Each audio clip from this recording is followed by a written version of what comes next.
नमस्कार लाडक्या बहिणींनो, लाडकी ताईंनो, तुमच्यासाठी सर्वात मोठी आनंदाची बातमी म्हणजेच मुख्यमंत्री माझी लाडकी बहीण योजना येणाऱ्या रक्षाबंधन जो सण आहे, सण जवळ आले आहे त्यासाठी महाराष्ट्रातील लाखो महिलांसाठी आनंदाची बातमी आहे। तर नमस्कार मित्रांनो, रक्षाबंधनचा सण जवळ आला आहे आणि महाराष्ट्रातील लाखो महिलांसाठी मुख्यमंत्री माझी लाडकी बहीण योजनेबाबत एक महत्त्वाची माहिती समोर आलेली आहे। सर्वात महत्त्वाची माहिती, तुम्हाला या योजनेचा लाभ मिळतो का? तुमचा पुढचा हप्ता कधी मिळू शकतो? पैसे खात्यात जमा होण्यासाठी कोणत्या गोष्टी पूर्ण असणे आवश्यक आहे? ई-केवायसी केली आहे का? आणि अर्ज किंवा दुरुस्ती करायची असेल तर काय लक्षात ठेवायचे? या व्हिडिओमध्ये आपण सगळ्या प्रश्नाची माहिती एका सोप्या भाषेत सविस्तरपणे जाणून घेणार आहोत। पण एक महत्त्वाची गोष्ट, सोशल मीडियावर फिरणारी प्रत्येक बातमी खरी असेलच असे नाही, त्यामुळे आपण अधिकृत माहितीलाच प्राधान्य देणार आहोत। व्हिडिओ शेवटपर्यंत नक्की पहा, कारण शेवटी मी तुम्हाला एक महत्त्वाची चेकलिस्ट आहे जे सांगणार आहे। तर मित्रांनो, मुख्यमंत्री माझी लाडकी बहीण योजना ही महाराष्ट्र शासनाची महिला केंद्रित आर्थिक सहाय्य योजना आहे। म्हणजे महिलांना आर्थिक मदत दिली जाणारी ही योजना आहे। या योजनेअंतर्गत पात्र महिलांना शासनाच्या नियमानुसार आर्थिक मदत दिली जाते। तर या योजनेशी संबंधित अर्ज, कागदपत्रे आणि अधिकृत माहितीमध्ये वेळोवेळी जे आहे बदल किंवा सूचना येऊ शकतात। त्यामुळे कोणत्याही update, WhatsApp message, YouTube video किंवा इतर पोस्टवरून लगेच त्यांच्यावर विश्वास ठेवू नका। अधिकृत महाराष्ट्र शासनाचे लिंक किंवा संबंधित सरकारी कार्यालयाकडून आलेली माहिती तपासा। विशेषतः रक्षाबंधनच्या निमित्ताने काही ठिकाणी सर्व महिलांना अमुक दिवशी अमुक रक्कम मिळणार अशा पोस्ट फिरत असतात। अशा पोस्टमध्ये अधिकृत शासन निर्णय किंवा अधिकृत सूचना नसेल तर ती माहिती पुढे पाठवण्याची नक्की तुम्ही पडताळणी करा। आता सर्वात महत्त्वाचा प्रश्न, पैसे किंवा पुढचा हप्ता कधी मिळणार? इथे एक गोष्ट स्पष्ट सांगतो, अधिकृत घोषणा नसताना ठराविक तारीख सांगणे योग्य नाही। तुमच्या खात्यात पैसे जमा झाले आहेत की नाही ते तपासण्यासाठी तुमचे बँक खाते, बँकेचा SMS, पासबुक किंवा उपलब्ध अधिकृत बँकिंग सुविधा तपासा।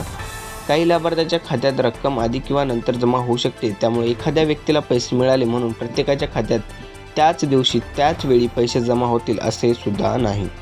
आणखी एक महत्त्वाची गोष्ट, योजनेचा लाभ मिळवण्यासाठी तुमची माहिती, आधाराशी संबंधित तपशील, बँक खाते आणि आवश्यक पडताळणी व्यवस्थित असणे खूप महत्त्वाचं ठरते। कारण फक्त हप्ता कधी येणार यापेक्षा माझ्या अर्जाची स्थिती योग्य आहे का हे तपासणे जास्त महत्त्वाचे आहे। जर तुमच्या अर्जाची स्थिती योग्य असेल तरच तुम्हाला हप्ता येऊ शकतो। आता पाहूया योजनेसाठी लाभांसाठी पात्रता काय ठरणार आहे। तर पात्रतेचे अंतिम शासनाच्या लागू नियमानुसार ठरतात, त्यामुळे तुमच्या परिस्थितीनुसार अधिकृत मार्गदर्शक सूचना तपासणे आवश्यक आहे। अर्ज करताना किंवा लाभ घेताना साधारणपणे तुमची वैयक्तिक माहिती, ओळख, संबंधित माहिती, रहिवास आणि बँक खात्याशी संबंधित तपशील अचूक असणे महत्त्वाचं ठरते। सर्वात महत्त्वाचे, अर्जामध्ये चुकीची माहिती देऊ नका। तुम्ही आधीच अर्ज केला असेल तर पुन्हा नवीन अर्ज करण्यापेक्षा तुमच्या जुन्या अर्जाची स्थिती आणि आवश्यक दुरुस्ती आहे का हे आधी तपासून घ्या। जर काही कागदपत्रात नाव, जन्मतारीख, आधार किंवा बँक खात्याची माहिती चुकीची असेल तर संबंधित अधिकृत यंत्रणेकडून दुरुस्तीचा प्रक्रिया जाणून घ्या।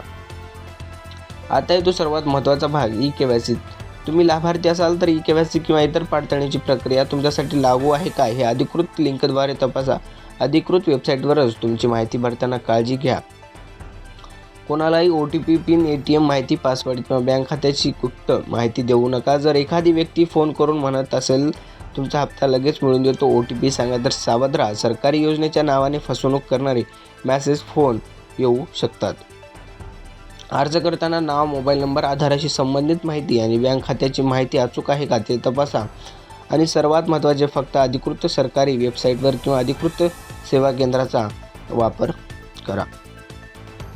मित्रांनो, रक्षाबंधन हा फक्त भाऊ बहिणीचा प्रेमाचा सण नाही तर बहिणीच्या स्वाभिमानाचा आणि सुरक्षित भविष्याचा संदेश देणारा दिवस आहे।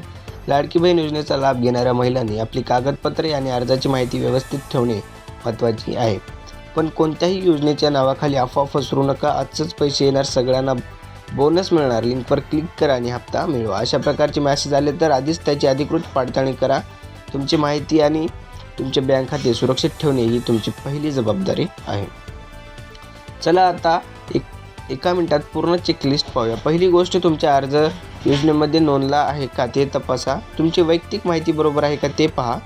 आवश्यक ई-केवायसी किंवा पडताळणी पूर्ण आहे का ते तपासा। बँक खात्याशी संबंधित माहिती व्यवस्थित आहे का ते तपासा। आणि 5वी जे सर्वात लास्ट गोष्ट आपण पाहणार आहोत, अधिकृत अपडेटशिवाय हप्त्याची तारीख किंवा अतिरिक्त रकमेच्या बातमीवर विश्वास ठेवू नका. OTP किंवा बँकेची गुप्त माहिती कोणालाही देऊ नका.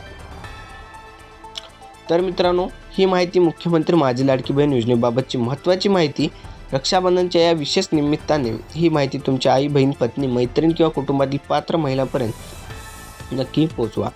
व्हिडिओ उपयोगी वाटला असेल तर लाईक करा, चॅनलला सबस्क्राईब करा आणि बेल आयकॉन दाबायला मात्र विसरू नका. तुमच्या गावात किंवा तुमच्या कुटुंबात योजनेबाबत काही नवीन अधिकृत अपडेट आले असतील तर कमेंटमध्ये सांगा.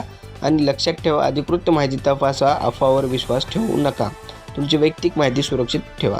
पुन्हा भेटूया अशाच एका महत्त्वाच्या अपडेटसह.